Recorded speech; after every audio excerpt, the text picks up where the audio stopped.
బాలు కొన్న చీరను సీమంతానికి కట్టుకోవాలనుకున్న మీనా కడుపు పోగొట్టే ప్లాన్ చేసి దొరికిపోయిన రోహిణి. ఇంతకు ఏం జరిగింది? అసలు బాలు కొన్న చీరను సీమంతానికి కట్టుకోవడం ఏంటి? అంటే మీనా ప్రెగ్నెంటా? మరి మీనా కడుపు పోగొట్టే ప్లాన్ చేసి రోహిణి ఎలా దొరికిపోయింది? అసలు ఏం ప్లాన్ చేసింది? అసలు ఏం జరిగింది అనేది వీడియోలో చూసి తెలుసుకునేద్దాం. గుండె నిండా గుడి గంటలు అప్కమింగ్ ఎపిసోడ్స్లో ఏం జరగబోతుందో ముందుగా తెలుసుకోవాలి అనుకుంటే వీడియోని లైక్ చేయండి, ఛానల్ని సబ్స్క్రైబ్ చేసుకోండి, పక్కనే ఉన్న బెల్ సింబల్లో ఆల్ పై క్లిక్ చేయండి. ఎలా చేయడం వల్ల అందరికంటే ముందుగా చూడవచ్చు. మొత్తం మీరు చూసుకున్నట్లయితే ఇంకా షాపింగ్కి వెళ్ళిన తర్వాత అక్కడ కూపన్స్ పని చేయకపోవడం, బాలు మాత్రమే మీనాకు చీర కొనేసరికి ప్రభావతి వాళ్ళైతే అలా ఉండిపోతారు. ఇంకా నీ దగ్గర డబ్బులు లేవా అని చెప్పాను, కానీ నా దగ్గర 200 మాత్రమే ఉన్నాయమ్మా అంటూ ఇంకా మనోజ్ చెప్పేసరికి మొత్తం పరువు తీశాడు కదా అనుకుంటూ ఉంటుంది ప్రభావతి. ఇంకీలోపు రోహిణి నా దగ్గర 17,000 మాత్రమే ఉన్నాయని తీసి బయట పెట్టేసరికి నా చీర మానేస్తానులే అని చెప్పి ప్రభావతి అనగానే ఆ 3,000 మీరు ఇవ్వండి అని మొత్తానికైతే చీరలు తీసుకుని ఇంటికొస్తారు. ఇంటికి వచ్చాక జరిగిన విషయం అంతా చెప్పేసరికి ఇంకా సత్యం నవ్వలేక నవ్వుతాడు. వీడి మాటలు నమ్మి అందరూ అక్కడికి వెళ్ళి మరీ బాగా మోసపోయారనుకుంటా. బాలు తెలివైనడు కాబట్టి ముందు నుంచి జాగ్రత్తగా ఉన్నాడు అని చెప్పనేసరికి అవును, వాడు చాలా తెలివైనోడు, అందుకే మమ్మల్ని ఇరికించేశాడు అని చెప్పనగానే బాలు ఇరికించడం ఏంటి? మీరు చూసుకోవాలి, మీరు చూసుకోవడం మానేసి బాలుని అంటారేంటి? అసలు వాడు కూపన్స్ తేగానే వెనక ముందు ఆలోచించుకోకుండా కూపన్స్ తీసుకుని పరుగున వెళ్ళింది మీరు. వెళ్ళిన తర్వాత చూసుకోవాలి కదా, కూపన్స్ ఎక్స్పైరీ డేట్ ఏంటో అవేమీ తెలియదా ఏంటి? చదువుకున్నవాడు కన్నా చదువులేనోళ్ళే బెటర్ అనిపిస్తుంది అని చెప్పి సత్యం అనగానే ఇంకా అక్కడ అవమానం జరిగిందని ఇంకా రోహిణి అయితే చాలా అవమానకరంగా అనుకుంటూ అక్కడి నుంచి అయితే వెళ్ళిపోతుంది. ఈ మనోజ్ అన్ని ఇలాంటి పనులే చేస్తాడు, నేనైనా కోపంలు చూసుకోవాల్సింది. అయినా తెచ్చినప్పటి నుంచి మనోజ్ దగ్గరే పెట్టుకోవడం వల్ల నేను ఆ కోపన్స్ను కూడా చూడలేకపోయాను అని చెప్పి ఇంకా రోహిణి అయితే అనుకుంటుంది. ఇంకా మనోజ్ వచ్చి ఇంకా ప్రభావతిని డబ్బులు అడిగేసరికి ఎందుకురా పరువు తీయాలని చూస్తున్నావా? అసలు ఆ కూపన్స్ ఎక్కడ దొరికినాయిరా? నువ్వు నిజంగానే ఇంటర్వ్యూకి వెళ్తే కూపన్స్ ఇచ్చారా అని చెప్పనేసరికి కాదమ్మా, ఆ కూపన్స్ ఎవరో ఇలాగే పార్కులో కాలక్షేపం చేస్తుంటే భార్యకు తెలిసిపోయి వచ్చి వాడిని కొడుతూ ఉంటే కూపన్స్ కింద పడిపోయాయి. కూపన్స్ దొరికాయన్న ఆనందంలో నేను ఇంటికి కూపన్స్ తీసుకొచ్చేసానే తప్ప నిజంగా డేట్ చూడలేదమ్మా అని చెప్పనేసరికి నీ తెలివి తెల్లారినట్టే ఉంది. అప్పటికే వాడి దగ్గర వారం రోజుల నుంచి కూపన్స్ ఉన్నాయన్నావు, మరి కూపన్స్ తీసుకున్నప్పుడైనా సరే కూపన్స్ మీద డేట్ చూడాలి కదా. ఇప్పుడు నీ వల్ల అక్కడ రోహిణికి నాకు కూడా పరువు తగ్గిపోయింది. రోహిణికి ఏదైనా అనుమానం వచ్చి షోరూమ్ దగ్గరికి వెళ్తే అడ్డంగా దొరికిపోతావు నువ్వే అని చెప్పి ఇంకా ప్రభావతి అనేసరికి లేదులే అమ్మా, అలాంటి అనుమానం రాకుండా చూసుకుంటానులే అని చెప్పనేసరికి ఏం చూసుకుంటావో ఏమిటో, ఇదిగో 500 తీసుకో అని చెప్పి ఇంకా ప్రభావతి అయితే 500 ఇవ్వబోతూ ఉండగా ఇంక ఈలోపు సత్యం పిలుస్తాడు. సత్యం పిలిచేసరికి ఏంటి అని చెప్పనగానే డబ్బులు ఇచ్చాను కదా, డబ్బులు ఏవి అని చెప్పనేసరికి డబ్బులా 500 ఇవ్వలేదు సర్లే అని చెప్పి ఇంకా గబగబా ఆ డబ్బులు తీసుకొచ్చి ఒక 500 రూపాయలు ఇవ్వండి అని చెప్పనగానే మనోజ్కి ఇచ్చేసరికి నాన్న చిల్లర ఇవ్వా అని చెప్పి మనోజ్ అయితే సత్యాన్ని చిల్లర అడిగి ఇంకా పార్కు దగ్గరికి వెళ్ళిపోతాడు. ఇంకా అది కాస్త అటు తిరిగి ఇటు తిరిగి ఒక నోటు మీద లవర్స్ రాసుకున్న నేమ్స్ కాస్త బాలు ఇచ్చిన నోటు సత్యం దగ్గరికి, సత్యం అయితే మనోజ్కి, మొత్తం తిరిగి బాలు దగ్గరికి వచ్చేసరికి బాలుకైతే అనుమానం వచ్చి పార్క్ అంతా వెతుకుతాడు. ఎక్కడ మనోజ్ గాడు కనిపించడు. నేను పొరపాటు పడ్డానేమో, ఈ కాగితం ఎవడికో ఇస్తే ఎవరి దగ్గర నుంచో వచ్చిందేమో, ఒకసారి మనోజ్ కంట కనిపెడుతూ ఉండాలి అని చెప్పి అనుకుంటూ బాలు వెళ్ళిపోతాడు. ఇంకా అలాగే కొన్ని రోజులు గడిచిపోతాయి. మనోజ్ ఇంకా అలా పార్కులో కాలక్షేపం చేస్తూనే ఉంటాడు. రోజు రోహిణి శాలరీ అడుగుతూనే ఉంటుంది, ఏదో ఒక కహాని చెప్తూనే ఉంటాడు.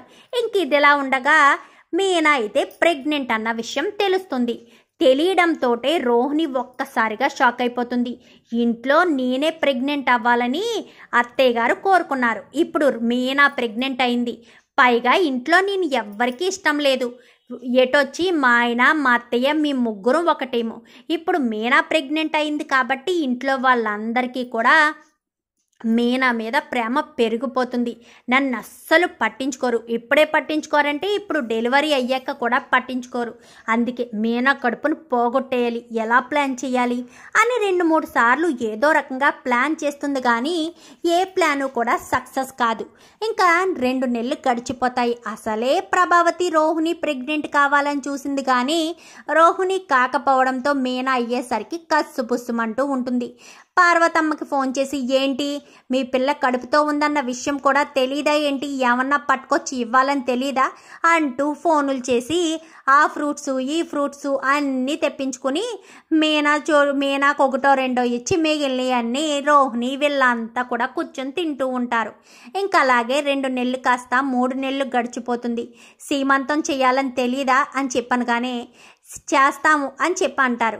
ఇంకా ఈలోపు బాలు కొన్న చీర అయితే, నేను ప్రేమతో కొన్న 12,000 రూపాయల చీర ఎప్పుడు కట్టుకుంటావు అని చెప్పనేసరికి, ప్రెగ్నెంట్ అయ్యారు కదండి, సీమంతంలో కట్టుకుంటాను, అప్పుడు నాకు చాలా సంతోషంగా ఉంటుంది కదా అని చెప్పాను. కానీ సర్లే, ఇంతకీ నీకు సీమంతం ఎప్పుడు చేస్తారు అనగానే, ఎందుకు అడుగుతున్నారు, మీరు కొన్న చీర కట్టుకోవాలనా అని చెప్పనేసరికి, అలా అని కాదు, సీమంతం అయితే ఎవరు చేయాలి అనగానే అమ్మ వాళ్ళే చేయాలి అని చెప్పనేసరికి, ఇప్పుడు అదొక ఖర్చు ఏంటి, ఇప్పుడు మీ అమ్మ చేయాలి అంటే అప్పు చేసి చేయాలేమో అని చెప్పాను. కానీ చెయ్యాలి కదండి, మరి అత్తయ్య వద్దు అంటారేంటి, ఖచ్చితంగా సీమంతం చెయ్యాలనే అంటారు అని చెప్పనేసరికి, ఏంటో ఈ ప్రభావతమ్మ ఒక కోడల్ని ఒకలాగా ఒక కోడల్ని ఒకలాగా చూస్తుంది, ఎప్పుడు ఇంతే ఈ ప్రభావతమ్మ అని చెప్పి ఇంకా బాలు అయితే అనుకుని, సర్లే ఇప్పుడు నేను మీ అమ్మ వాళ్ళ ఇంటి సైడ్కి వెళ్తున్నాను, నువ్వు కానీ వస్తావా ఏంటి అని చెప్పాను. కానీ వద్దండి, ప్రయాణాలు ఎక్కువగా చెయ్యొద్దన్నారు, అందుకే నేను ఇంకా ఇంట్లోనే ఉంటాను, ఎలాగా సీమంతం అంటే అమ్మ వాళ్ళు వస్తారు కదా, అప్పుడే వాళ్ళని చూస్తానులేండి అని చెప్పాను. కానీ సర్లే అని చెప్పి ఇంకా బాలు వెళ్ళిపోతాడు. బాలు వెళ్ళిపోయిన తర్వాత ప్రభావతి అయితే పార్వతమ్మల్ని ఇంటికి పిలుస్తుంది. ఇంటికి పిలవడంతో పార్వతమ్మ కాస్త ఇంటికి వస్తుంది. ఏంటి వదిన గారు కబురు పంపించారు అనగానే, ఏంటి మీకు పదే బొట్టు కాటికి పెట్టి చెప్పాలా ఏంటి, అప్పుడే మీ అమ్మాయికి 3వ నెల వచ్చింది, సీమంతం చేయాలని మేము జ్ఞాపకం చేయాలా, లేక అది కూడా మేమే చెయ్యాలా, అన్నీ మేమే భరిస్తున్నాం కాబట్టి సీమంతం కూడా మమ్మల్ని చేయమంటే మేమే చేసేస్తాంలే అని చెప్పనేసరికి, వద్దొదిన గారు మేమే చేస్తాము అంటే కొంచెం డబ్బులు అనగానే, అంతేలే పూలమ్ముకునే వాళ్ళ దగ్గర డబ్బులేముంటాయి అని చెప్పనేసరికి, ఏం అవసరం లేదమ్మా, ఏదో ఒకటి చేసి అక్కకు సీమంతం చేద్దాంలే అని చెప్పనేసరికి, సరే ఎప్పుడు చేసుకుంటారో ఏంటో చెప్తే ముందే బాగుంటుందని చెప్పాను. కానీ అలాగే వదిన గారు అని చెప్పి పార్వతమ్మ వెళ్ళిపోతుంది. ఈ విషయాన్ని కాస్త బాలు ఇంటికి వచ్చాక మీనా చెప్పేసరికి, అంటే ఇప్పుడు సీమంతం జరిపించాలని మీ అమ్మ వాళ్ళు వచ్చారా అని చెప్పాను. కానీ అవునండి అని చెప్పనేసరికి, సర్లే నువ్వు మాత్రం ఇవేమీ మనసులో పెట్టుకోకు, మీ అమ్మ వాళ్ళు ఏదో రకంగా జరిపిస్తారులే, కడుపుతో ఉన్నప్పుడు ఎంత సంతోషంగా ఉంటే బిడ్డ అంత ఆరోగ్యంగా పుడతారంట, నా ఫ్రెండ్ చెప్పాడు అనగానే, సరేనండి అని చెప్పి, ఇంకో ఈ ఫ్రూట్స్ తీసుకొచ్చాను, మా అమ్మ వాళ్ళకి చూపించినవుకు, ఎందుకంటే మీ అమ్మ వాళ్ళు ఫ్రూట్స్ తీసుకొస్తుంటే నీకు 1-2 ఇచ్చి మిగిలినవన్నీ ఆ ముగ్గురు తినేస్తున్నారు కదా, ఆ సొంత డబ్బావతి, ఆ పార్లలమ్మ, ఆ లక్షల మింగినోడు, అందుకనే ఈ ఫ్రూట్స్ ఇక్కడే గదిలో ఉంచుకో, తలుపులు వేసుకుని అప్పుడు తిను అని చెప్పాను. కానీ ఎందుకండి వాళ్ళు తినాలి కదా అని చెప్పనేసరికి, నేను చెప్పింది చేపోలగంప, ఎందుకు పదే అంటావు అని చెప్పాను. కానీ సరే ముల్లకంప అని చెప్పి ఇంకా గదిలోనే పెట్టుకుంటుంది. ఇంకా పని అయిపోయిన తర్వాత గదిలోకి వచ్చి ఇంకా పడుకునేటప్పుడు అవి తిని కొంతసేపు అటు ఇటు తిరిగి పడుకుంటూ ఉంటుంది. ఫ్రూట్స్ అన్నీ కూడా గదిలోనే దాచుకుంటుంది మీనా అయితే. ఇంకా బాలు అయితే పార్వతమ్మాళ్ళ ఇంటికి వెళ్తారు. అల్లుడు గారు రండి అని చెప్పాను. కానీ ఏంటి సీమంతానికి ఏమేమి ఏర్పాట్లు చేయాలా అని ఆలోచిస్తున్నారా అని చెప్పనేసరికి, అదేం కాదండి అని చెప్పాను. కానీ అవును బావా, సీమంతానికి ఏర్పాట్లు చేయాలనుకుంటున్నాము అని చెప్పనేసరికి, ఓ హైరాణ పడిపోయి, ఏం భారీగా చేయనవసరం లేదు, ఎంత ఉంటే అంతలోనే చెయ్యండి, ఏం పర్వాలేదు అని చెప్పనేసరికి, అలా చేస్తే మీ అమ్మగారు ఒప్పుకుంటారా బాబు, అసలే మీ అమ్మగారికి మేమంటే ఇష్టం ఉండదు, పైగా ఇంటికి పిలిచి మరీ సీమంతం చేయమని చెప్పారు, అలాంటిదప్పుడు కొంచెం భారీగానే చెయ్యాలి కదా అని చెప్పనేసరికి, సర్లే అయితే ఈ 10,000 ఉంచండి అని చెప్పాను. కానీ వద్దు బాబు, సీమంతానికి మీరివ్వడం ఏంటి అని చెప్పాను, కానీ పర్వాలేదు ఉంచండి, డబ్బులు ఇచ్చానని మరోలా అనకండి, చీర తీసుకోమంటారా అనగాని, ఎందుకు చీర, నేను పూలగంపకి ఎప్పుడో 12,000 పెట్టుకున్నాను చీర, 12,000 రూపాయల చీర కట్టుకుంటుందిలే, సీమంతానికి ఆ 12,000 రూపాయల చీర కట్టుకుంటానని ఎప్పటి నుంచో చెప్తుందని చెప్పాను. కానీ ఏంటి బావా 12,000 అని ఓ పాట పాడుతున్నావు అనగానే, నువ్వు ఊరుకోవే అని చెప్పనేసరికి, ఏం చేయమంటావు చిన్నగంప, చీర కొని చాలా రోజులైంది, మీనాను కట్టుకోమంటే ఏదైనా స్పెషల్ అకేషన్ ఉంటే కట్టుకుంటాను అని చెప్తుంది. ఇప్పుడు సీమంతం కదా, సీమంతానికి కట్టుకుంటానంది, అందుకనే మీరు చీర కట్ట ఏం తీసుకురాకుండా కావలసిన ఏర్పాట్లన్నీ చెయ్యండి అని చెప్పనగానే, సరే బావా చాలా థ్యాంక్స్ బావా అనగాని, ఎందుకు చిన్నగంప థ్యాంక్స్ ఎందుకు, సరే చూడండి అని చెప్పి ఇంకా బాలు అయితే ఇంటికి వెళ్ళిపోతాడు. ఇంకా సీమంతానికి అన్ని ఏర్పాట్లు చేస్తారు. ఇంకా చీర అయితే కట్టుకుంటూ ఉండగా, ఏంటి వదిన చీర కట్టుకోవడానికి చాలా కష్టపడుతున్నావు, రోహిణి వదిన్ని కట్టమంటే బాగా కడుతుంది కదా, అసలే తను పార్లర్ కదా అని చెప్పనేసరికి, సరే అయితే మౌనిక పిలైతే అని చెప్పనేసరికి, ఇంకా అసలే మీనా కడుపు పోగొట్టాలని ఎప్పటి నుంచో ప్రయత్నిస్తున్న రోహిణి కాస్త అవకాశం దొరికినట్టుగా మీనా దగ్గరికి అయితే వస్తుంది. ఏంటి మీనా అని చెప్పనగానే, నాకు కొంచెం చీర కట్టవా, కట్టుకోవడానికి కొంచెం కష్టంగా ఉంది అని చెప్పనేసరికి సరేనని ఇంకా చీర కడుతుంది. అది ఎలా కడుతుందంటే, కుచ్చిళ్ళు బాగా కిందకు తోసేయడంతో మెట్లు దిగేటప్పుడు కుచ్చిళ్ళు తను తన్నుకుని ముందుకు పడిపోతే ప్రెగ్నెన్సీ పోతుందన్న ప్లాన్ వేసుకుని ఆ రకంగా కడుతుంది. ఇంకా చీర కట్టేసిన తర్వాత బాలు అయితే వస్తాడు. ఏంటి ఎంత కిందకు కుచ్చిళ్ళు ఉన్నాయి, ఇప్పుడు ఈ కుచ్చిళ్ళు తనుకుని ముందుకి పడిపోతారు కదా అని చెప్పి బాలు అనుకుంటానే ఉంటాడు.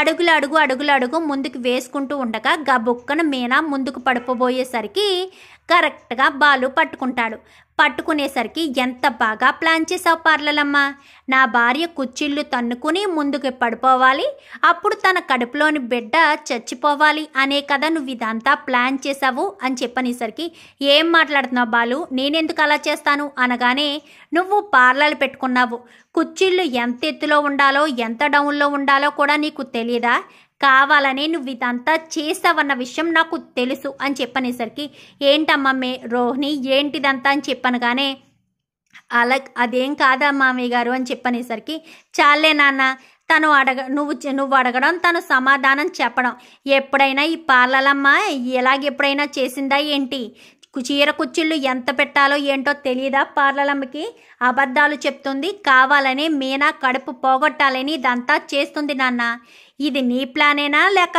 మా సొంత డబ్బావతి ప్లానా అని చెప్పనేసరికి, నాకేం తెలీదు అని చెప్పనగానే, అంత కుళ్ళు బుద్ధి ఉండకూడదమ్మా, తను ఇంటి కొడలే కదా, నీకన్నా ముందు కడుపుతో ఉంటే తను కడుపులోని బిడ్డను చంపాలని చూస్తావా అంటూ ఇంకా బాలు అయితే కొట్టినంత పని గట్టిగా వార్నింగ్ ఇస్తాడు. చూద్దాం మరి రాబోయే ఎపిసోడ్స్లో మరి రోహిణి ఇంకెన్ని ప్లాన్లు వేస్తుంది, మీనాను బాలు ఎలా కాపాడుకుంటాడు, ఇదంతా కూడా రాబోయే ఎపిసోడ్స్లో చూసి తెలుసుకునేద్దాం. మా వీడియో కనుక మీకు నచ్చినట్లయితే వెంటనే లైక్ చేసి మా ఛానల్ని సబ్స్క్రైబ్ చేసుకుని పక్కనే ఉన్న బెల్ సింబల్లో ఆల్ పై క్లిక్ చేయండి. ఎలా చేయడం వల్ల అందరికంటే ముందుగా చూడవచ్చు.